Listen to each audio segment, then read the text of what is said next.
You're watching News 24 coming to you live from our studio in Cape Town this afternoon. For our final bit of analysis, we are joined in studio by UDM leader Bantu Holomisa, who's also an MP, to get his perspective of Thursday night's cabinet reshuffle from an opposition party point of view. Mr. Holomisa, it's an honor to have you in our studio. Thank you very much for giving us your time. Thank you. And I'm sure you, like many opposition leaders, saw the writing on the wall. How did you feel after the announcement was made of this unprecedented cabinet shuffle? Well, what we can say is that we are witnessing a president who is moving against the leadership of the ANC at the highest level. We've just heard what Mandashe is saying about this. We've heard Cyril Ramaphosa is opposed to it. So President Zuma has actually confirmed that the ANC is divided. And he is gambling because if Parliament, for argument's sake, is not in favor of what he has done, I'm referring to the ANC caucus in Parliament, that could also be the end of his career in the presidency. Now, many of the members within the ANC you know well. I wanted to ask you about the new ministers that have been appointed and some of the new faces, deputies in this reshuffle. Some of them you know personally. Are there any that you would vouch for? Well, I know most of the people who are there, but what we can say about this cabinet reshuffle is that the people who were performing in their departments have been shifted around. And those who have failed dismally seem to have been rewarded. But overall, it's clear that the people who have been supporting President Zuma during the Nkandla scandal and ad hoc committee hearings have also benefited in this cabinet reshuffle. But where I think Zuma was aiming at, the other shifting of people in other departments was he was deceiving the public. His main aim was to target the National Treasury. And on that score, he has succeeded because he looks like he has put his own people. But curiously enough, Gigaba was the Minister of Public Enterprise who allowed the institutions like ESCOM, Transnet, and many others to fund the breakfast shows of the Guptas run at SABC2. So he's also reported to have been frequenting the place of the Guptas. So you can see that now the Guptas and Zuma, as objective of wanting to control the National Treasury, have actually succeeded yesterday evening.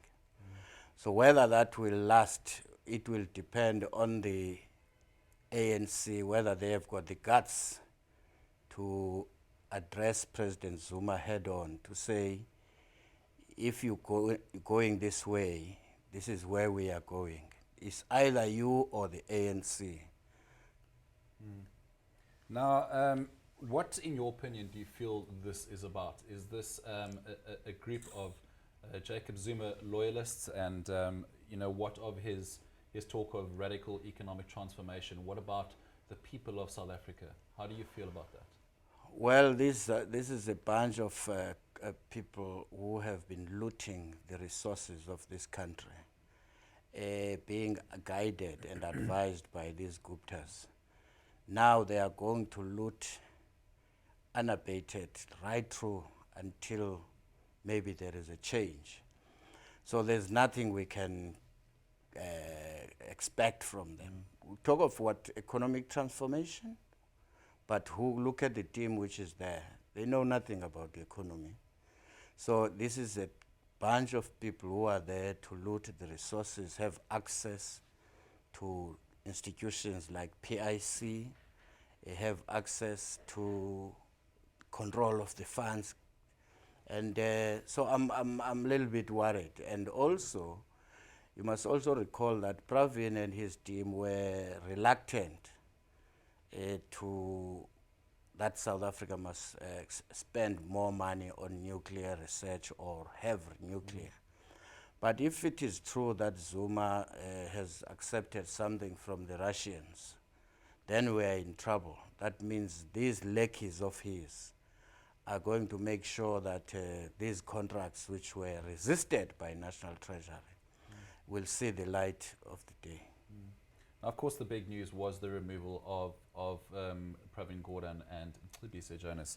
Now, what you touched on it earlier, what this has become obviously a very divisive point. What do you see happening within the ANC with the top executive in terms of factions? And we've had some very prominent ANC members come out defending Pravin Gordhan and Jonas. More recently, Jackson and Tembu saying that their only fault was that they were incorruptible. Well, they can come up with all those big words. President Zuma made his homework from day one when he ascended to power. He made it a point that the National Executive Committee is loaded with his sympathizers from KZN, from Mpumalanga, from Free State. So nobody can touch him at that level unless the top six would lead a rebellion openly against him. But if they go to the NEC, all of them will just be kneeling in front of him, praising him like a king or a god. Now, what cards can the opposition play going forward? And the next parliamentary sitting, I believe, is after Easter. Can we expect an emergency sitting before then? Talk to us about motions of no confidence and the implications thereof. As you are aware, yesterday the EFF, COPE and UDM had filed papers in the Concord regarding the impeach process which would lead to disciplining Zuma, but that's a long term. But at the same time, DA wrote a letter to the Speaker calling for urgent vote of no confidence. So it will depend really as to whether Speaker is going to comply with that. So therefore, they can call it before or after the Easter weekend. But what we can expect from this time around is that the caucus of the ANC will not be the same as the caucus we used to see, where Mandasha would come and tell them how to vote. I don't think Mandasha this time will be having the guts to come and tell them how to vote. You yourselves. Now, we've had a number of motions of no confidence in recent years, all fail. And like you said, this time around, it could be different. If it is a successful vote, what are the implications for MPs? How do the dynamics then work within Parliament? Well, of course, we would need 2/3, I think. Just only, I think, 50 MPs together with those of the opposition. I think we would have a majority. And then if the vote of no confidence against Zuma wins, then that would be the end of him in that office.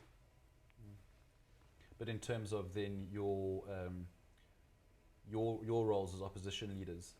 In terms of the role of the opposition leaders, beside the vote of no confidence, I've requested the leader of the opposition to call a meeting next week so that we can meet and review this decision by President Zuma, and also to map a way forward. What we are seeing here is that the ANC is imploding. And now if the ANC is imploding, what next? People are looking outside the ANC. If they want another alternative, how do we move forward from here? I'm not talking about forming a new political party, but I'm looking at a situation where we have a national consultative forum to say this guy's priorities is to loot. The people on the other side, they are looking for jobs. We need to look into the question of the economy, unemployment, and so on and so on. We just need to focus on those areas and talk about South Africa and its people rather than wasting our time on looters. Let ANC sort its mess out, but we as opposition leaders and sectors of our civil society, we must stay focused. But then a new leader, a new cabinet, is South Africa ready for that? I mean, as soon as this year? Unfortunately, that is not, we cannot avoid if Zuma were to be removed through a vote of no confidence. The ANC would still be needed to parade another leader because their mandate only ends in 2019. And the opposition parties currently were not interested to get through a back door and usurp power. But we must work towards 2019 and beyond and say, can this country afford to be led by these ANC thugs? Mr. Holomisa, how much of the change, we're talking about parliament and politicians, and how much of the change can be affected by South Africans? The difficult question. There are various ways. You remember during the apartheid, de Klerk and his team were here with all the weaponry. You can think of jets, you name them. But when the people of South Africa decided to take the matter to the streets, there was a change. We may have to lean more now on the voters and the sectors of our civil society to say, as opposition, we have tried our best, it's now in your hands, but do it in a civil way. And are you personally feeling optimistic? I mean, is this a watershed moment in South African politics? What do you see happening over the next weeks and months?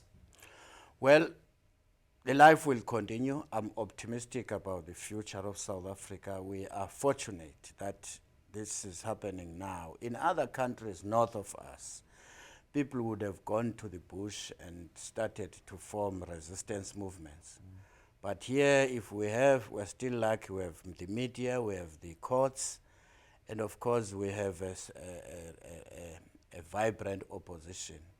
So I think we are going to succeed at the end of the day to make sure that even the ANC followers and voters would say, no ways, this is not what we fought for. That's what we need to conscientize them about. And should they realize that, then South Africa will be the winner. Okay, Mr. Holomisa, thank you very much for your insight this afternoon. Thank you. Thank you.